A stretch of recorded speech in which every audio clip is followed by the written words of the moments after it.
As an attorney, I've learned a few things about how to communicate with people, especially people that don't agree with me. So today, I'm going to give you 3 top secret, powerful, simple tools that you can use today instantly to improve your communication.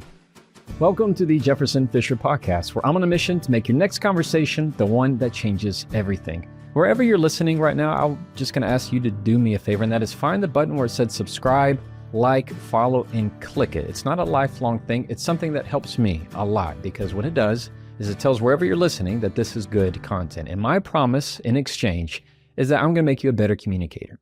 Episode after episode, I'm going to be here to make sure that your words have power. So thank you very much. Now, before we get into it, I want to tell you about Cozy Earth. Cozy Earth is a longtime sponsor of this podcast for a good reason, because I live in Texas heat.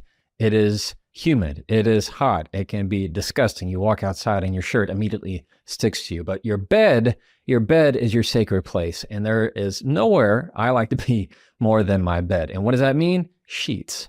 I love Cozy Earth's bed sheets. They're on my bed right now. It's what we use every single night. We have multiple pair of them. I'm going to encourage you to go to cozyearth.com/Jefferson. Use the code Jefferson and you're going to get 40% off.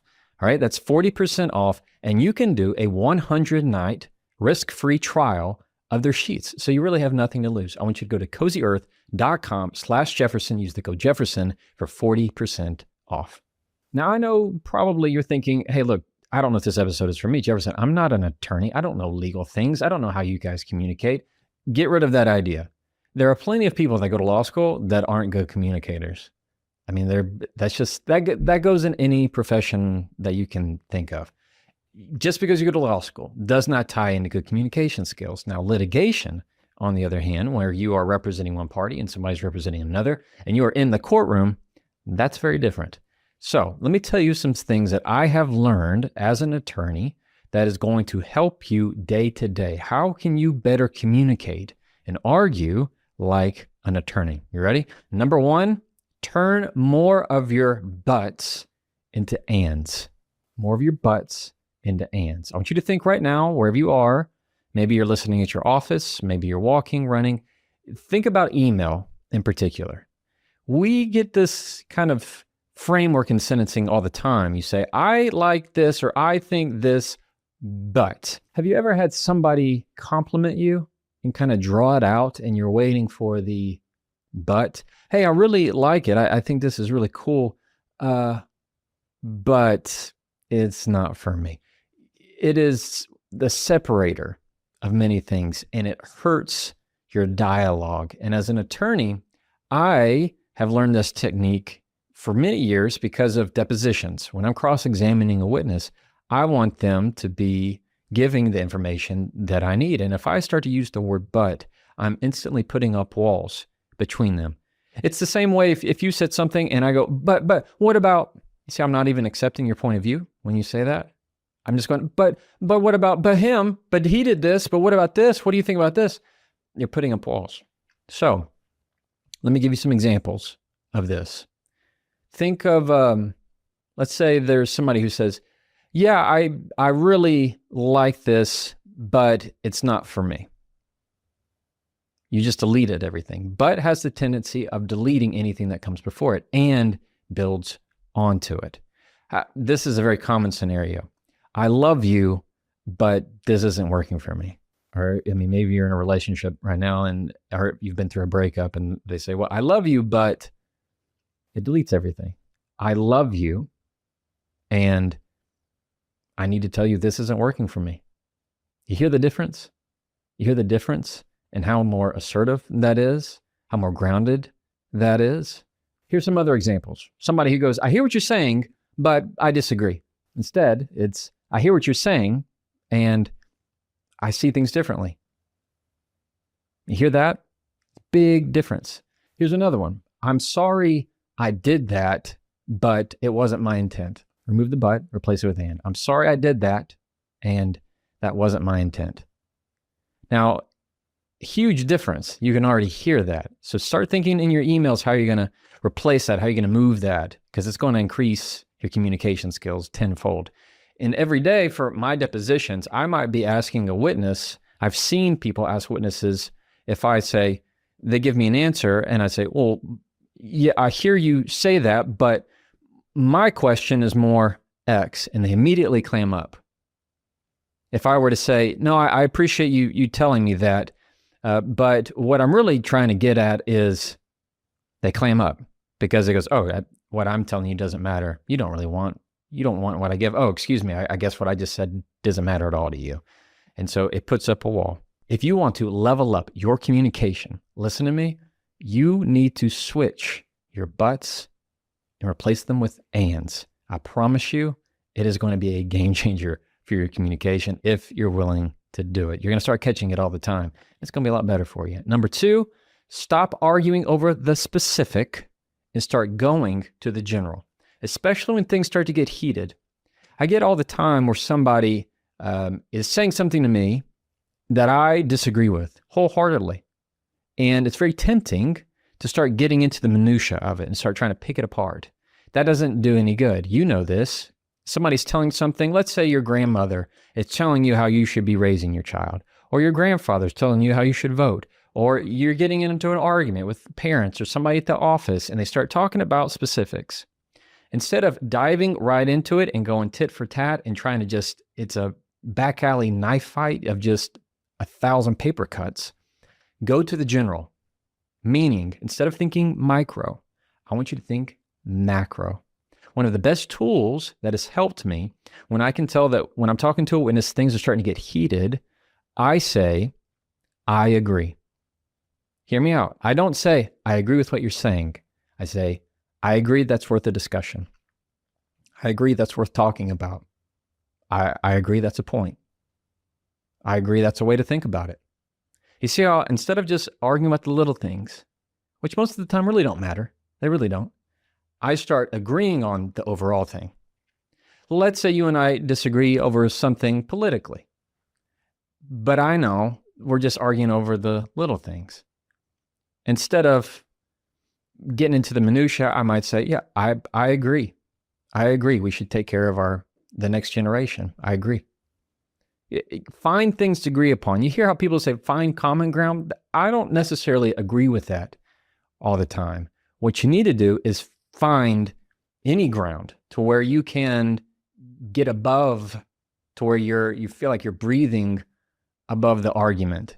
And a lot of the times that comes from not thinking micro, but thinking macro. I agree that's worth talking about. I agree that's worth a discussion. That one right there, I use all the time. I might be talking to a witness and they start trying to pull me into something, and I might say, you know what? I agree that's a concern. I agree that's a fair concern. I don't have to agree with what they said. It's just, I agree that's a fair concern. And it instantly draws them down. It's a wonderful way of stopping them from getting defensive. And it's worked time and time for me in the courtroom and in the depositions. Now, before we keep going, I want to take a second to tell you about Peak. Now, I was born and raised a coffee guy, but over the last few years, I've really found a lot of joy in teas. I drink tea at night, in the mornings, on the go, and one of the ones that I have in my daily routine is Peak. That's Pique. It's these little tea crystal packets. So it's not like an actual, you have to steep it or anything. They've already done that in the process with the crystals. So you just have to rip it off, put it in some water, and it's simple. It's on the go, and I really enjoy it. A lot of their products have awesome benefits, a lot of vitamins, a lot of supplements. One of my favorites is this new one they have that is calming. It's an electrolyte, but it also has a lot of magnesium in it. And so it's just simple. I like it. It's refreshing. So I make sure and add that in my daily routine. I think you really ought to give it a try. Right now, you can go to peaklife.com. That's Pique life.com/Jefferson. Use the code Jefferson to get 20% off for life. And on top of that, they will give you this free electric mixer, a frother, what they call it, and a little glass beaker. That I think is really cool. So you can go to peaklife.com/Jefferson, use the code Jefferson to get 20% off. It is a 90-day money-back guarantee, so there's no risk. So give it a try. Now, back to the episode. 3, here is something you're going to hear from me a lot because it works. It certainly works in the courtroom. It definitely works in day-to-day that you can use anywhere, anytime. And it's this: if you want to have strength and if you want to have very assertive language, enunciate. Now, I am a good old Texas Southern boy. Sometimes, I'm sure you've noticed, I mumble. I mumble a lot. But if I'm wanting to really get into something and I want somebody to pay attention and understand I mean business and I'm very serious, I will enunciate every word that I say because it is making it crisp. It is making it pointed. And it's not just me enunciating. I slow things down. So if I'm asking a witness a question, and if it's very important, I'm not going to just breeze right by it. I'm not going to go real fast.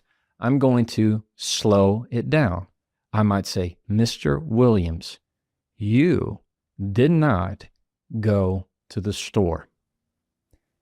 You hear that's a lot more grounded rather than me saying, Mr. Williams, you didn't go to the store, did you? You didn't go. They're going to just take that away. So if you slow it down, it's like you stay in flow in the conversation. You stay in flow. Think of it as if you're pulling some thread or you're opening a jar, you're trying to untie something, or you're hooking a fish and it's pulling on you. The tighter you pull, you snap it. So if you try to go really fast when things are getting really hectic and chaotic and tense in your conversation and you yank, you will snap that line and you will lose them for a very long time. But if you breathe and slow down your words and you enunciate and you go with the flow and you draw it out, make the conversation last longer. You're going to add in pauses. You're going to add in silence. You're not working in defensiveness. You're working in wisdom. You're giving time to regulate. So whenever you find, and whenever I have ever found a witness to be very adversarial to me, and I know they don't like me, I know that has a lot more to do with their emotion and a lot more based on their assumptions of who I am.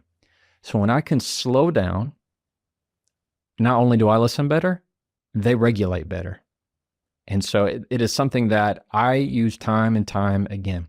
I want you to think of that imagery of whenever you rapid response to something and you get really angry, you rush into the response without thinking through it, you're snapping the line. You're snapping the line. I want you to give with it a little bit, then pull it back a little bit. And you can do that by using your breath and slowing things down and drawing out the conversation. See, I told you, it's not all that legalese stuff. It's not the henceforth, wherefore, whereas, therein, mumbo jumbo. That doesn't mean anything. These are tools that I've picked up as an attorney in the courtroom, in the depositions, you name it, mediation rooms, that have helped me improve my communication. And these are tools that can transcend any place that you are. So if you feel like you're getting worked up in the car and you're, driving with your spouse, draw out the conversation, use more silence. If you find that somebody is arguing with you about something, instead of getting into the minutia and the details, find things above it that you can agree on. I agree this is worth talking about. Easy to use. And number one, get in the habit, you see how I reverse this? Get in the habit of turning your buts into ands. That one to me is the most powerful. That one is the most powerful because you pick it up. Just get militant. Get disciplined about finding ways to turn your buts into ands, because buts put up walls, ands build bridges. So use the one that gets you where you want to go. All right?